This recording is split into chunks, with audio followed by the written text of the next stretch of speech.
창세기 3장 22절에서 24절 말씀입니다.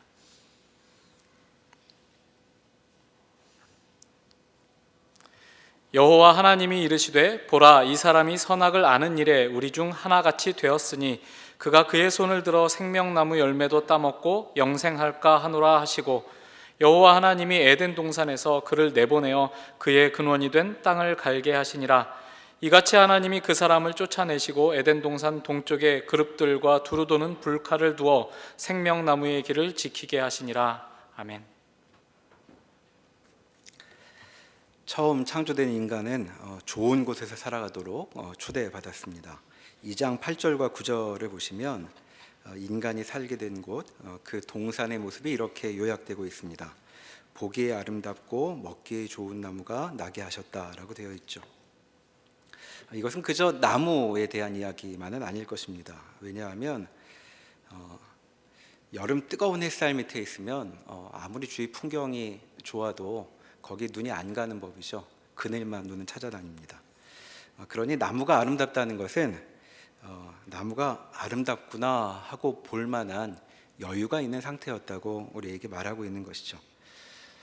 그러니까 그저 나무에 대한 묘사가 아니라 그 동산 전체가 바라보면 눈이 시원하고 상쾌한 느낌이 드는 그런 풍경을 가지고 있었다라고 우리에게 알려주는 것입니다. 또 먹기에 좋은 나무에서도 강조는 나무 열매가 아니라 먹기에 좋은이라고 말할 수 있겠습니다. 아직은 육식이 허용되지 않고 있는 때니까 여기 지금 나무 열매를 먹을 수 있도록 주셨다라는 이 말씀은 무슨 채식주의 식단 같은 것을 말씀하시는 것이 아니겠죠. 인간에게 먹을 것이 주어졌는데 그 먹을 거리는 먹기에 좋은 것이었다, 이렇게 우리에게 말하는 것입니다. 굳이 우리식으로 표현을 바꾸어 본다면 채식을 좋아하는 분들이라면 오늘 새벽에 딴 유기농 과일 같은 게 주어져 있다라는 것이고, 육식을 좋아하는 분들이라면 도축장에서 오늘 아침에 바로 배달된 1등급 한우가 먹을 거리로 주어져 있다, 이런 얘기를 우리에게 하는 것이죠. 물론 이것도 그저 먹을 거리에 대한 이야기만이 아니라 그곳은 살기의 그만이었다고 그렇게 말하고 있는 것입니다. 지금도 사람이 살만하면, 좀 여유가 있으면 좋은 맛있는 거 찾아다니지 않습니까? 그러니까 이 먹을거리라는 것, 먹을 것을 지금 꼽고 있는 것은 음식 맛을 즐길 만한 여유가 있는 그런 삶이 이들에게 펼쳐졌다라고 말하고 있는 것이겠죠. 근데 지금 이 자리에도 이 자리에 모여 계신 분 중에도 밥맛이 안 나는 그런 분들이 있을 겁니다. 내일 시험 생각을 하면 공원을 지나올 때 꽃도 하나도 안 보이고 정신이 하나도 없는 그런 느낌이 드는 분들이 있을 텐데, 이제 처음의 사람은 이제 그런 상태가 아니었다라고 지금 우리에게 알려주고 있는 것이죠. 언제든 밥맛은 느껴지고 먹다가 눈을 들어보면 눈이 시원한 풍경이 앞에 펼쳐지고 있다라고 말하고 있습니다. 우리는 어디 비행기 타고 가야 이런 풍경을 보게 되는데, 이 사람에게는 관광지가 아니라 아예 집이 그런 곳이었다는 것이죠. 물론 지금도 좋은 집에 사는 분들은 집에 시냇물도 흐르고 작은 산도 있고 하겠죠. 그런 형편에 있었다고 말하는 것입니다. 그런데 오늘 본문에 보니까 사람의 형편이 어떻게 되었는가, 24절에 이렇게 말하죠. 하나님이 그 사람을 쫓아내시고 에덴 동산 동쪽에 그룹들과 두루 도는 불칼을 두어 생명나무의 길을 지키게 하시니라 라고 되어 있습니다. 자, 그렇게 좋은 곳이었는데 거기서 쫓겨나게 되었고 거기로 돌아갈 길도 막혔다고 말하고 있는 것입니다. 다시 우리식으로 비유를 해보자면 이제 절대 여행 같은 것은 못 가게 되었다는 그런 말로 얘기할 수 있습니다. 자, 사는 게 숨 막히고 피곤해서 1년 내내 낙이라고는 휴가 때 어디 해외라도 한번 가는 것, 그게 인생의 기쁨인 분들이 있다면 그렇게 비유해 볼 수 있는 것이죠. 이제 그런 건 평생 꿈도 못 꾸게 되었다는 것입니다. 아니, 여행지 같은 것이 아니라 아예 휴가 같은 것이 없어졌다고 말하고 있는 것이죠. 조선시대 보면 노비들은 1년에 하루 쉬었다고 합니다. 그런 형편의 인생이 되었다고 말하고 있는 것이죠. 지금 첫 인간의 상황이 그렇게 되었습니다. 그러니까 지금 비유한 것 같은 상황에 처해 있다면 인생에 대한 전망이 어떠할까, 이제 이런 느낌을 갖고 오늘 본문을 생각해 볼 수 있는 것이겠죠.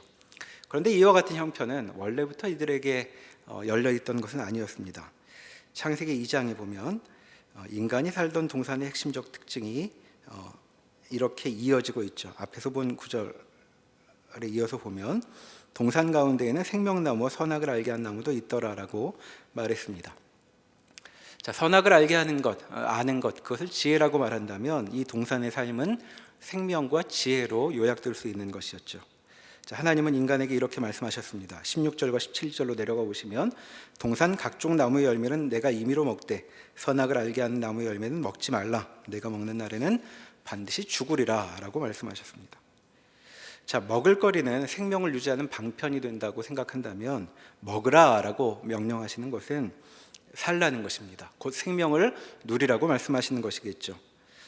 자, 모든 나무의 열매가 그렇게 사는데 기여를 하고 있다고 본다면 한 나무가 생명나무라는 독특한 이름을 갖고 있다는 사실은 이 나무에게 좀 더 특별한 역할이 있는 것으로 짐작해 볼 수 있습니다. 물론 성경이 더 자세한 이야기를 하고 있지 않으니까 우리는 더 자세히 알 수는 없지만 그저 보통 나무들과는 다른 그런 나무도 인간에게 생명을 누리라고 주어져 있다는 사실을 생각할 수 있는 것이죠. 자, 하나님은 이렇게 이 동산에서 거주하며 마음껏 먹으며 삶을 누려라 라고 말씀하고 있습니다. 자, 우리 수준으로 또 낮추어 본다면 평생 연금이 지급된다는 것이겠죠. 그것도 많이. 자, 그것이 첫 번째 삶의 조건이었습니다. 자, 또 하나 주목받는 나무가 있었는데 그것은 선악을 알게 하는 나무였습니다. 자, 이 나무의 역할은 선악을 알게 되는 것, 곧 지혜와 관련된 것이었죠. 자, 인간에게는 생명 말고 지혜도 중요했다고 말하고 있는 것입니다. 그런데 이 본문이 우리에게 알려주고 있는 재미난 사실이 하나 있습니다. 그것은 이 나무를 통해 어떻게 지혜를 얻을 수 있는가 하는 것이죠. 자, 무엇을 하면 지혜를 얻을 수 있을까요? 이 나무는 절대 죽이면 안 되니 때마다 물과 거름을 제대로 주어야 한다. 이런 것이 지혜를 얻을 조건으로 주어질 것 같은데, 자, 성경을 보면 어떻게 지혜를 얻을 수 있다고 말하고 있습니까? 이 나무 앞에서 아무것도 안 하면 된다 이렇게 말하고 있습니다.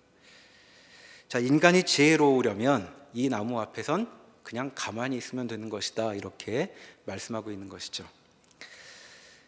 자, 아무것도 안 하면 지혜로워진다니 우리는 이런 시험을 본 적이 없어서 아주 낯선 느낌이 듭니다. 하지만 성경에는 이런 특이한 대목들이 곳곳에 있으니까 일단은 기억을 하고 넘어가면 좋겠습니다. 여하튼 삶은 이렇게 시작이 되었고 인간에게는 지혜가 중요했던 것 같죠. 그런데 인간의 삶에 처음부터 지혜가 있었다는 사실이 창세기 2장에 이어지고 있습니다.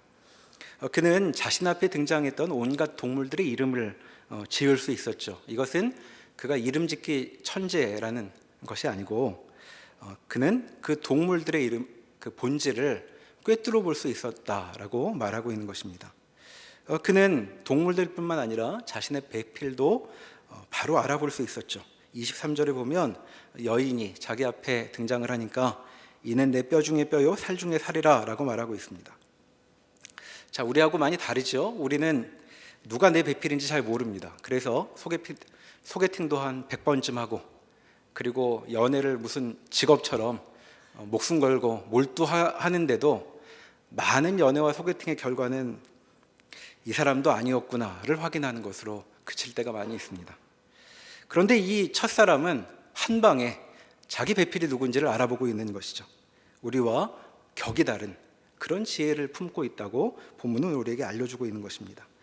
그래서 이들의 삶을 성경은 어떻게 요약하느냐. 25절에 보면 아담과 그의 아내 두 사람이 벌거벗었으나 부끄러워하지 아니하니라 라고 말하고 있습니다. 자, 생명과 지혜로 삶을 채우고 있던 이 첫 부부는 부끄러움 없이 자기 자신의 모습을 긍정할 수 있었다라고 말하고 있는 것입니다. 자, 자기 자신에 대해서 무언가를 가리지 않아도 감추지 않아도 태어나였다는 것이죠. 태어날 수 있었고 당황하지 않을 수 있었다고 말하는 것입니다. 자, 아담과 하와의 이메일에는 비밀번호가 걸려있지 않았겠죠. 핸드폰 아무 때나 보라고 했을 것 같습니다. 자, 교회에서 여러분 이런 말씀 들어보신 적 있으십니까? 예수님께서 십자가에 달리실 때 그게 얼마나 참혹한 광경이었나 생각해 보다가 이제 우리에게 신경 쓰이는 것은 십자가에 달려 죽는 것보다 예수님이 벌거벗은 채 십자가에 달리셨다는 사실이 더 당황스럽게 느껴지는 이제 그런 얘기를 나눠본 기억이 전 납니다. 또 최후의 심판에서도 벌 받는 것보다 더 우리를 두렵게 하는 것은 모든 사람이 나의 어두운 과거를 알아보겠구나 하는 사실인 것이죠. 우리는 이렇듯 우리가 발가벗겨지는 데 대한 어떻게 설명할 수 없는 그런 공포가 도사리고 있는 것 같습니다. 그런데 오늘 이 사람들에게는 그런 거리낌이 전혀 없었다는 것이죠. 자, 이들에게는 자유가 있었으니까 사실 나무 잎사귀를 가지고 뭐 여러 가지 만들어 보기도 했었을 것입니다. 그러니 옷 같은 것도 만들어 볼 수 있었겠죠. 뭔가 만들어서 몸에 걸쳐 보기도 하고. 하지만 그것은 자신들의 모습을 가리기 위한 것은 아니었을 것 같습니다. 자, 여러분 한번 상상해 보시죠. 자, 몸매에 자신 있으신 분들, 여름이 기다려지십니까? 어떠십니까?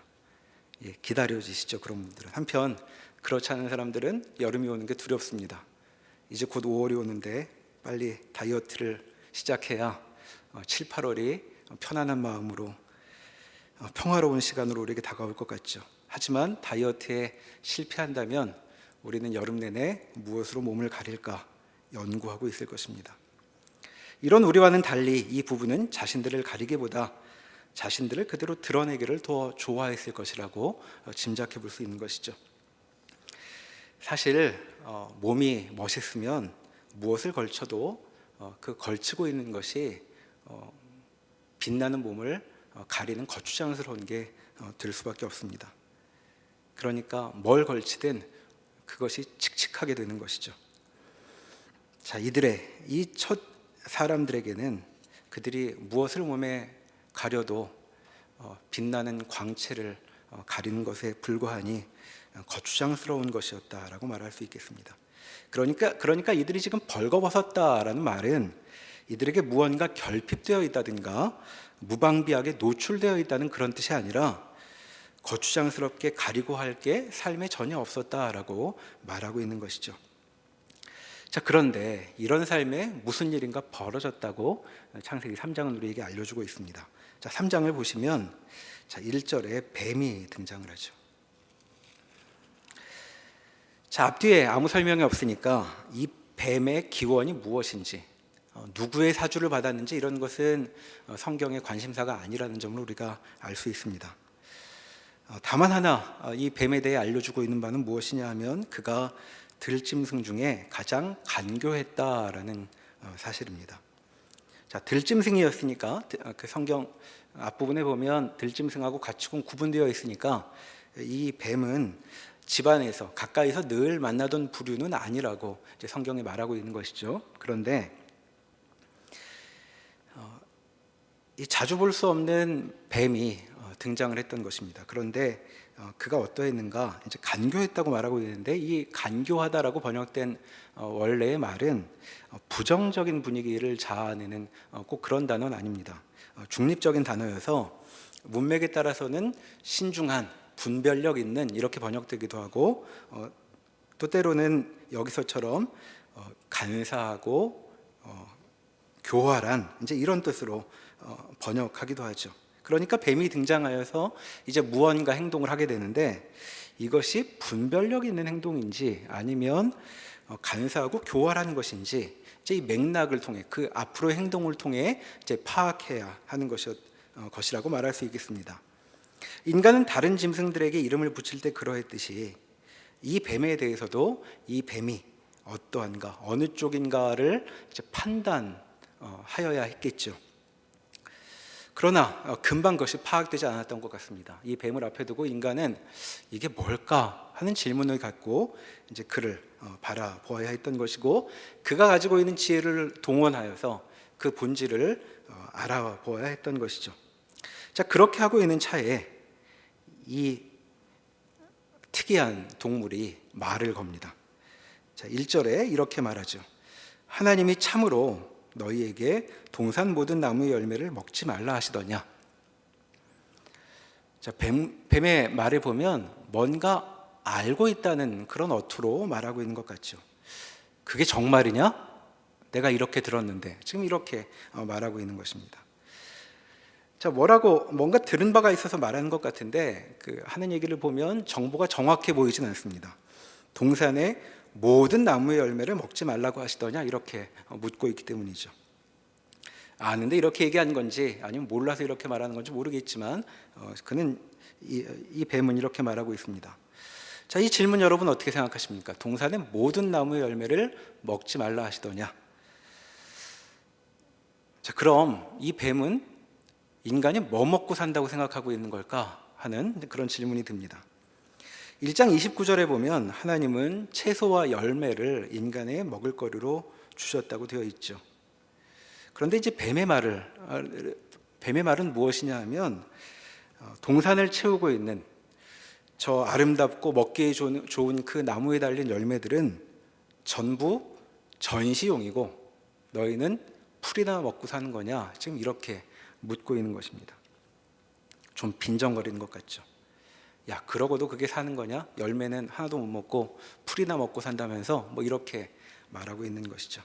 가만히 생각해 보니까 이 말에는 어떤 칼날이 들어가 있는 것 같습니다.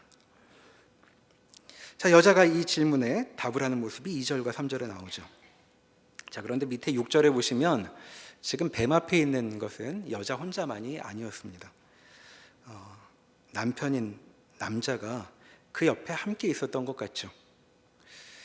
그간의 사정을 더 잘 아는 것은 남자였을 텐데 이상스럽게도 남자는 그냥 침묵 모드고 여자가 뱀과 대화를 해갑니다. 자, 남자는 왜 이러한 태도를 취하고 있는가? 이것도 우리에게 여러 가지 생각할 거리를 던져주고 있는 것이죠. 하지만 이 시간에는 본문을 일단 따라가 보도록 하겠습니다. 자, 답변은 이런 것이었습니다. 동산 나무의 열매를 우리가 먹을 수 있으나 동산 중앙에 있는 나무의 열매는 하나님 말씀에 너희는 먹지도 말고 만지지도 말라 너희가 죽을까 하노라 라고 여인이 답하고 있습니다. 자, 이 답을 가만히 보면 좀 의아한 면들이 보이죠. 원래 하나님이 하셨던 말씀이 어떠했는지 한번 비교해 보십시다. 2장 17절에 보면 하나님은 이렇게 말씀하셨습니다. 선악을 알게 하는 나무의 열매는 먹지 말라 내가 먹는 날에는 반드시 죽으리라. 자, 동산 중앙에 있는 나무, 그게 선악을 알게 하는 나무와 같은 것일 텐데 하나님이 명하신 것은 무엇이었느냐? 그 열매를 먹지 말라는 것, 그것 하나였습니다. 그러나 여인은 그 나무를 아예 만지지도 말라고 하셨다고 그렇게 이야기하고 있죠. 한편 하나님은 그 열매를 먹으면 반드시 죽을 거라고 하셨습니다. 그런데 지금 여인은 죽을 수도 있다라고 하나님의 말씀을 옮겨놓고 있죠.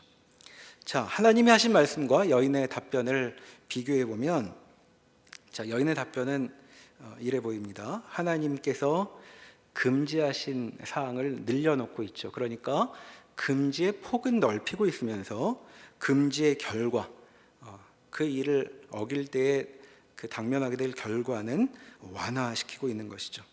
그러니까 하나님이 금지하신 것보다 더 보태면서 호들갑을 떨면서도 이 명령의 무게는 오히려 더 가볍게 취급하고 있는 것을 우리가 보게 되는 것입니다. 자, 이런 태도를 뭐라고 얘기하면 좋을까요? 뭔가 오버하고 그 엄살을 부리는 면도 있고 언제 만지면 큰일 난다고 하나님께 하신 적도 없는데 그러고 있습니다. 한편 또 경망스러움도 있죠. 자, 하나님의 말씀을 과장하면서 정작 중요한 부분은 하나님께서 다큐로 말씀하셨는데 개그로 받는 것 같은 그런 면모도 보입니다.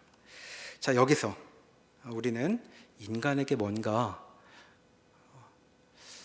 변화가 생긴 것이다 라는 것을 생각해 보게 됩니다. 앞서 우리가 2장에서 보았던 인간의 지혜하고는 좀 결이 다른 그런 면모가 여기 등장하고 있는 것이죠. 자, 뱀은 뭔가 아는 척을 하며 말을 시작했습니다. 그 얘기를 듣고 사람은 뭘 잘 모르는 뱀에게 이 일에 대해 뭔가 더 알고 있다고 가르치듯 말을 하고 있는 중이죠. 그런데 이들의 말을 함께 보면 이들의 말에는 뭔가 호들갑 같은 것이 섞인 과장스러움이 묻어나고 있습니다. 자, 이런 점에서 이 뱀과 사람은 뭔가 어떤 조화로움마저도 느껴지는 상태를 보여주고 있죠.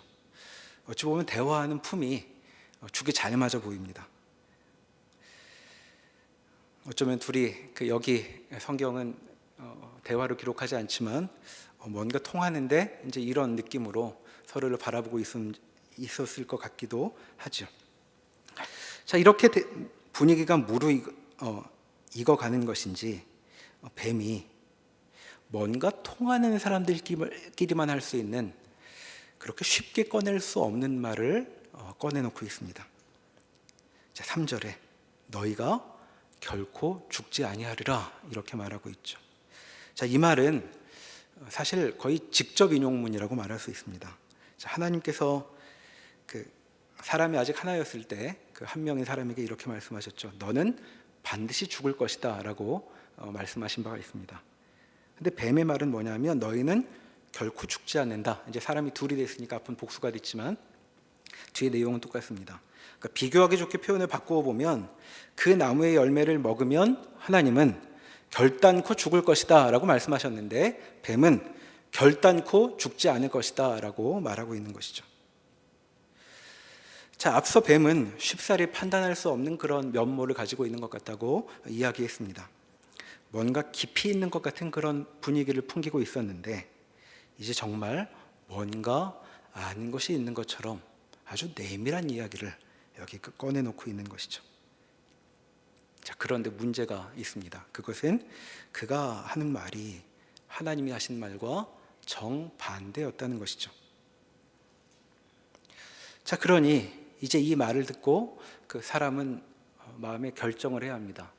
이 뱀이 신중하고 분별력 있는 존재인가 아니면 교활하게 나를 속이려고 하는 존재인가 앞에 답을 내려야 했던 것이죠. 그런데 뱀은 묘한 이야기를 더 이어가고 있습니다. 5절에 보면 너희가 그것을 먹는 날에는 너희 눈이 밝아져 하나님과 같이 되어 선악을 알 줄 하나님이 아심이라. 자, 왜 하나님이 그 열매를 먹지 말라고 하셨다고 여기 말하고 있습니까?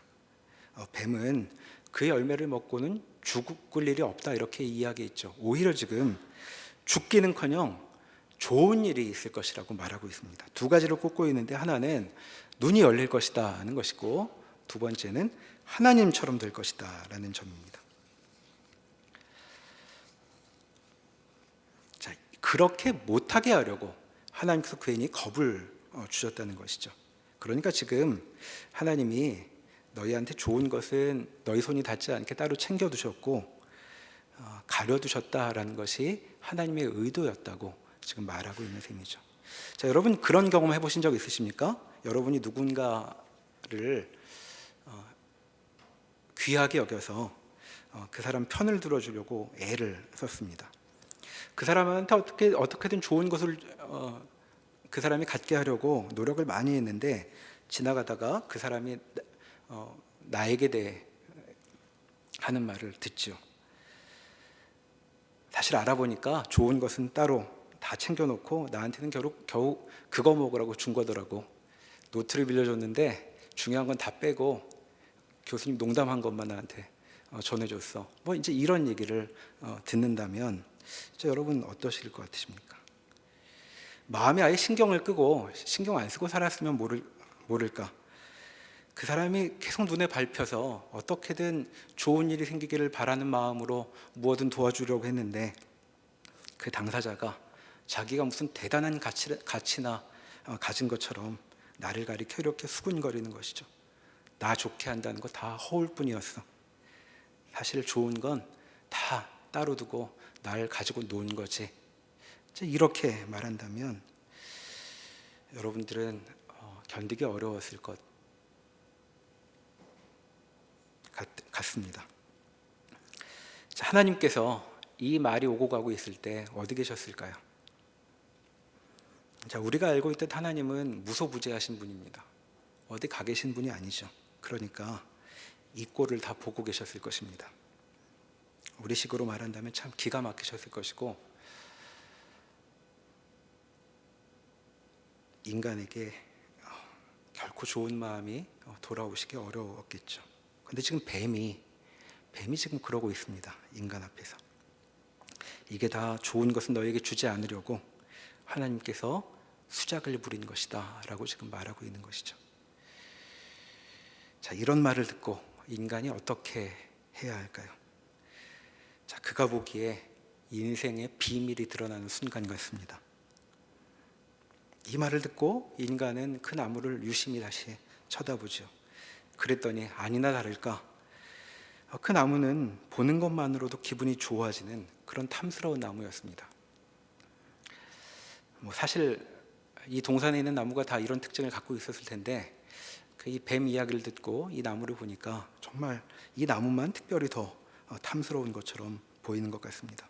자, 얼마나 탐스럽게 생겼는지 열매도 먹기에 좋아 보이죠. 정말 그 열매를 먹기만 하면 이제까지 감춰져 있던 진실, 하나님이 숨긴 진실이 드러나게 될 것 같습니다. 자, 그래서 이들은 그 탐스러운 열매를 따먹게 됩니다. 자, 이것을 따먹음으로 그는 마음에 어떤 것을 표현한 것일까요? 하나님의 숨은 의도에 대해 뱀이 말한 바에 동의했던 것으로 읽을 수 있죠. 그는 뱀이 신중하고 분별력 있게 자기에게 이야기한다고 결론 지은 것입니다. 그러니 이제 우리의 어두운 눈을 우리 눈을 어둡게 하던 것을 다 치워버리고 진실을 확인하고 좋은 것을 쟁취해야 되겠다고 생각하고 있는 것이죠.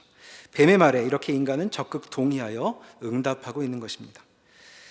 자, 이 모든 꼴을 보고 계신 하나님께는 생명과 지혜까지 선사한 인간에게서 가장 모욕적인 반응을 보고 계신 셈이라고 말할 수 있겠죠.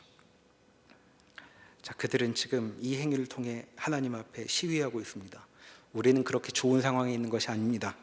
우리를 만든 당신은 우리에게 좋은 의도를 품고 있지 않았습니다 라고 말하는 셈이 되었죠. 자, 이런 결정의 결과가 무엇일까? 7절에 그 경과가 이렇게 나오고 있습니다. 이에 그들의 눈이 밝아져 자신들이 벗은 줄을 알고 무화과 나무 잎을 엮어 치마로 삼았더라. 정말 뱀의 말대로 된 것 같습니다. 눈이 밝아졌죠. 전에 보이지 않던 것이 보이기 시작합니다. 자, 그래서 보게 된 것이 무엇일까요? 자기들의 벗은 몸이라고 말하고 있습니다. 자, 그걸 알고 부끄러웠다고 하는데 그러면 그 전까지는 이제껏 부끄러운 상태에 있었는데도 그것도 모르고 발가벗고 산 것인가 하고 물을 수 있죠. 자, 2장 25절에서 우리가 보았듯 그때는 벌거벗고 있어도 부끄럽지 않았다고 되어 있었습니다. 자, 그런데 이제는 벌거벗은 것이 부끄러워 자신의 모습을 감추고 싶어 치마를 입게 되었다라고 말하고 있는 것이죠.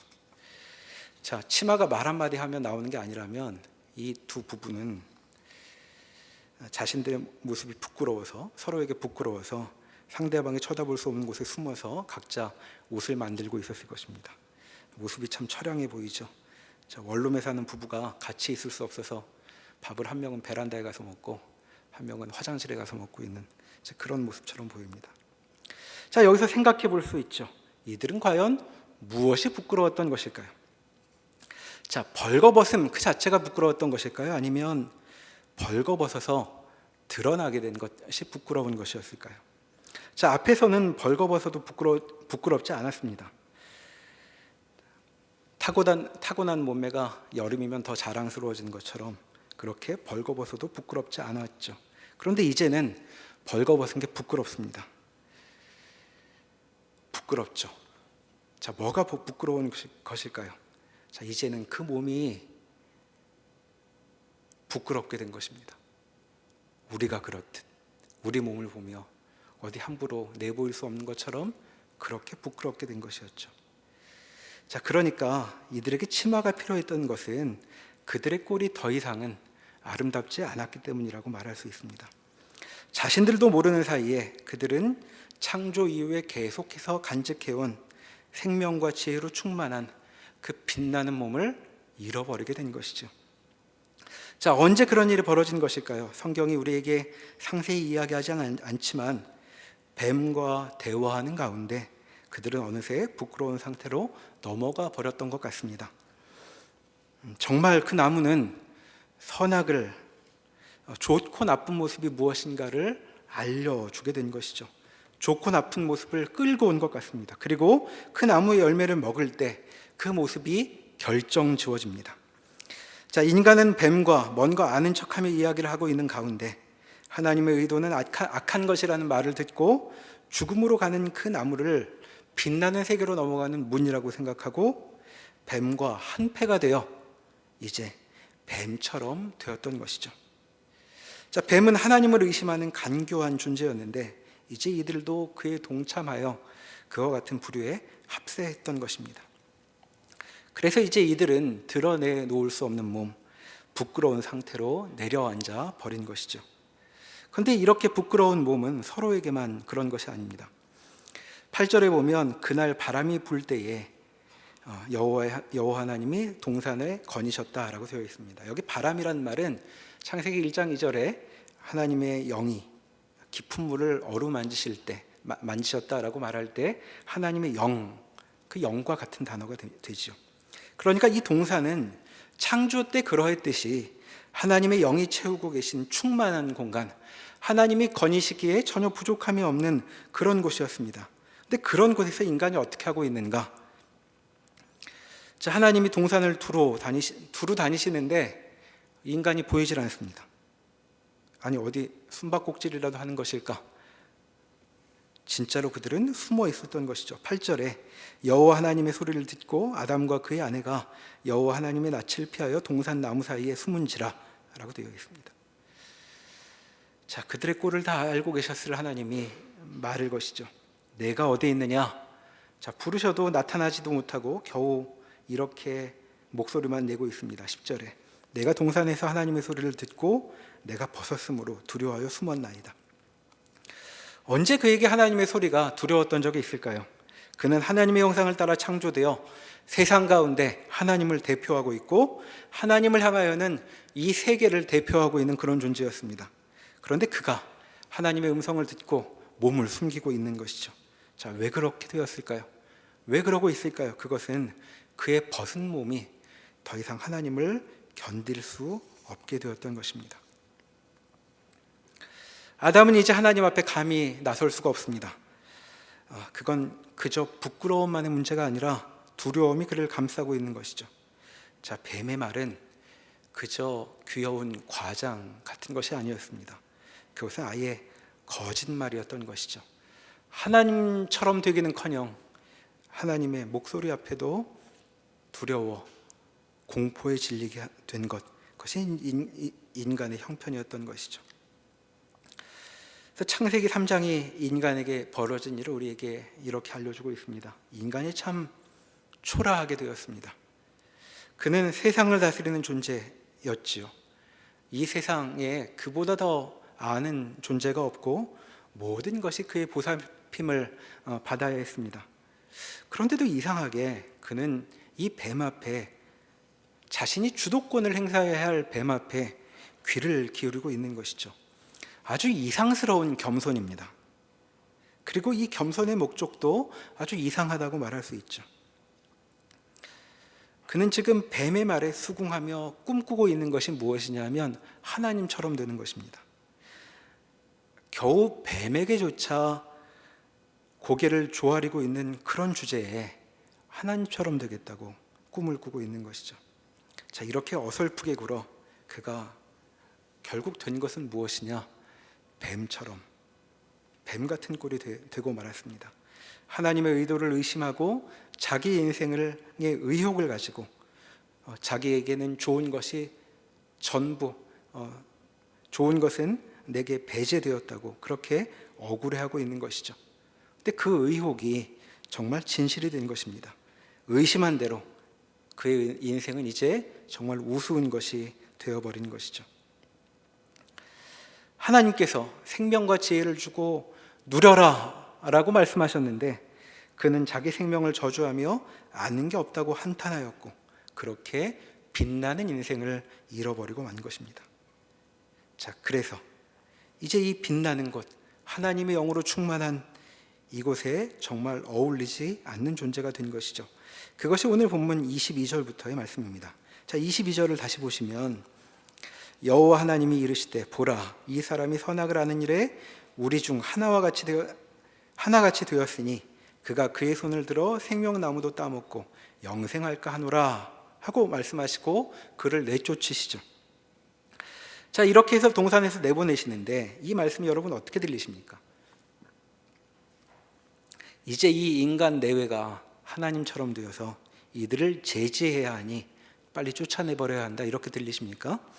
자, 하나님의 이 말씀이 인간들에게 들렸다면 이 사람이 선악을 하는 일에 우리 중 하나와 같이 되었으니 이 말은 정말 뼈에 사무치게 아픈 말이었을 것입니다. 자, 이런 이야기겠죠. 그렇구나, 내가 정말 하나님처럼 되었구나. 그러니 이제 내 보호 같은 것은 필요 없으니 나가서 하나님처럼 살아보아라 라는 말씀을 듣게 되는 것입니다. 정말 인간의 소원대로 된 것이죠. 이제 마음껏 하나님처럼 해볼 수 있습니다. 자, 그래서 좋았을까요?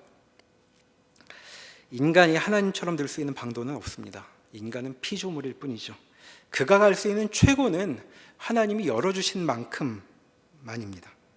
그러나 이제 그는, 이 첫 인간들은 이 사실을 거부하고 모든 불행의 출발점, 거기에 서 있게 된 것이죠. 그래서 쫓겨납니다. 자, 낙원에서 쫓겨나게 된 것, 이 일이 참 우리에게는 가슴 아프고 원통하기까지 하죠. 자, 그래서 우리는 묻습니다. 쫓겨나지 않았다면 더 좋지 않았을까? 자, 쫓겨나지 않았다면 어떻게 되었을까요? 자, 성경 본문은 이들이 쫓겨나야 하는 이유로 생명나무를 들고 있습니다. 자, 생명나무에 접근할 수 없게 해야 한다. 자, 그 목적 때문에 쫓아내신다는 것이죠.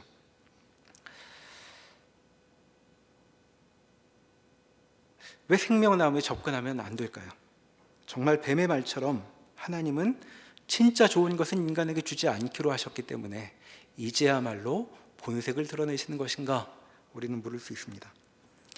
자, 우리는 그 나무에 대해서 아직 충분히 알지 못하지만 그 상태로 생명나무를 먹으면 어떻게 되었을까 하고 물어볼 수는 있습니다. 자, 그는 지금 어떤 상태에 있을까요?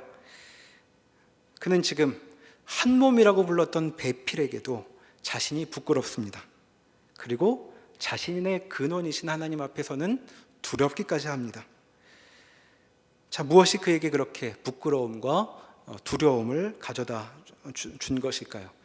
그것은 자신의 욕된 상태,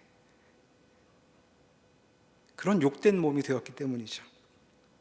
자, 그런 몸을 갖고서, 그런 몸을 지닌 채로 생명나무를 먹어, 생명나무의 열매를 먹어 영원히 생명을 지속해 간다면 그에게 기쁨이었을까라고 우리는 물을 수 있습니다.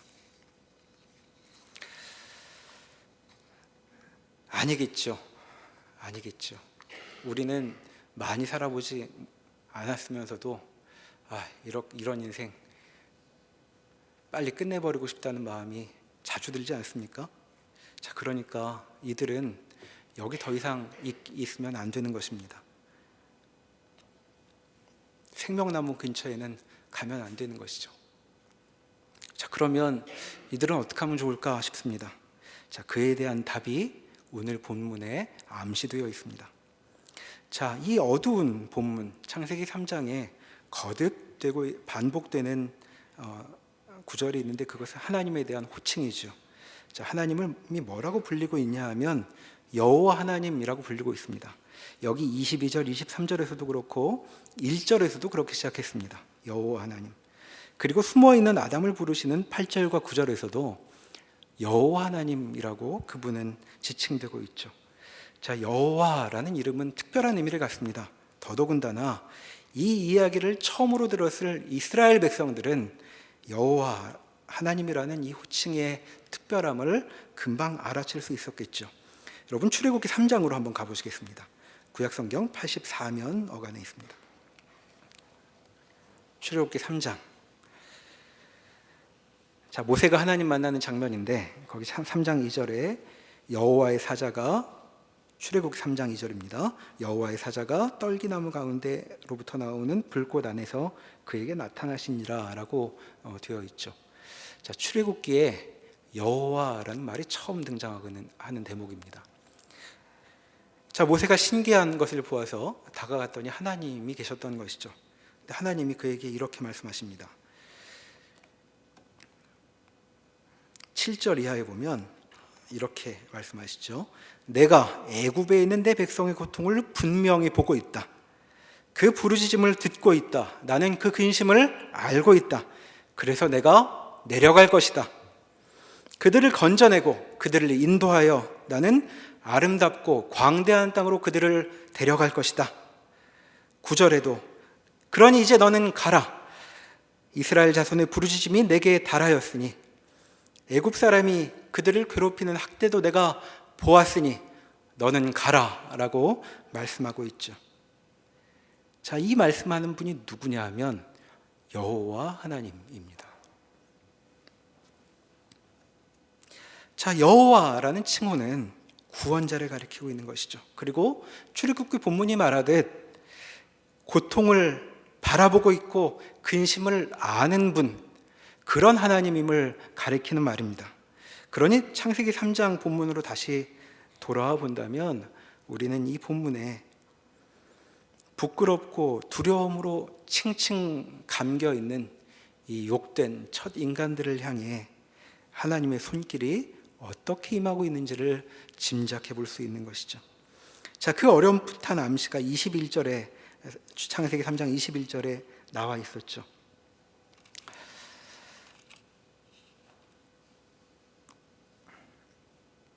그런 인간들에게 가죽옷을 입히십니다. 그 욕된 몸을 가릴 수 있게 해주시고 있는 것이죠. 그리고 그렇게 가죽옷을 해 입히신 분이 그들을 내보내고 계신 것입니다. 자, 이제 이 두 사람이 바랄 수 있는, 자기 인생을 돌아보며 소망할 수 있는 구원은 여호와 하나님의 구원밖에 없는 것이죠.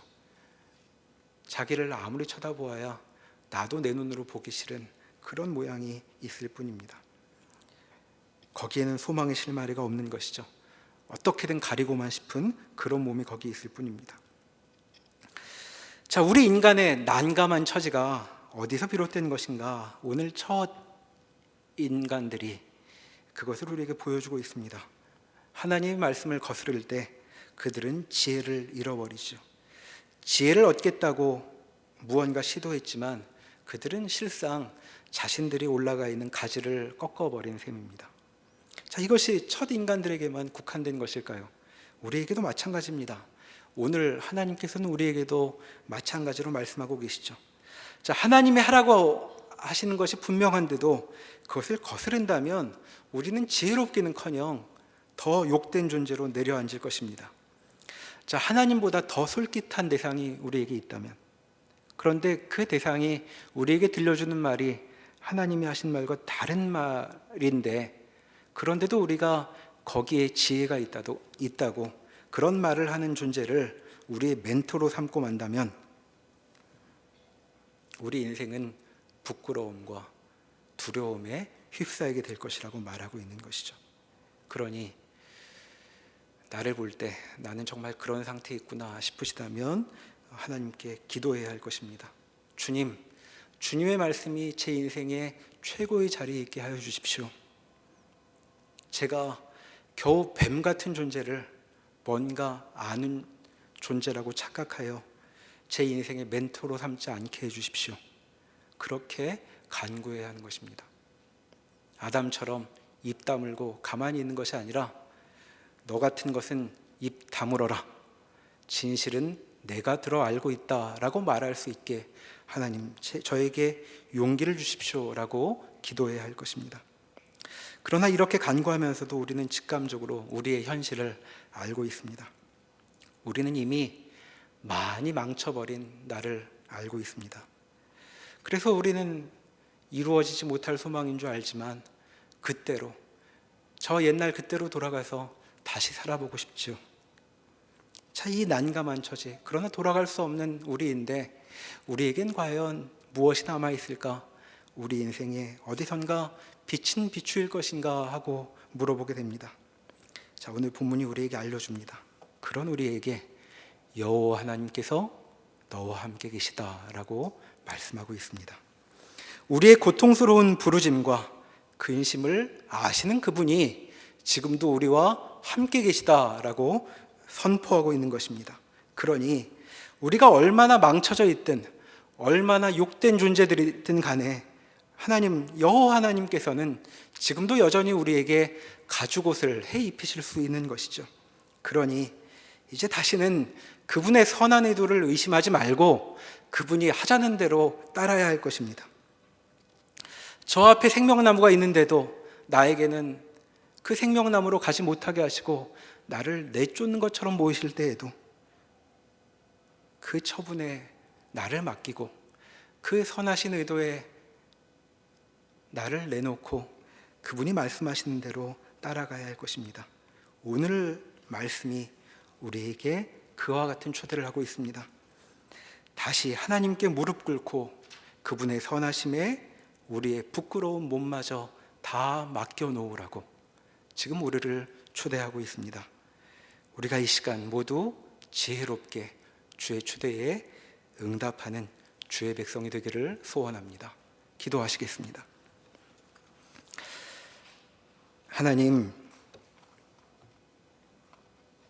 하나님께 참으로 모욕적인 행동을 한 첫 인류가 여기 있습니다.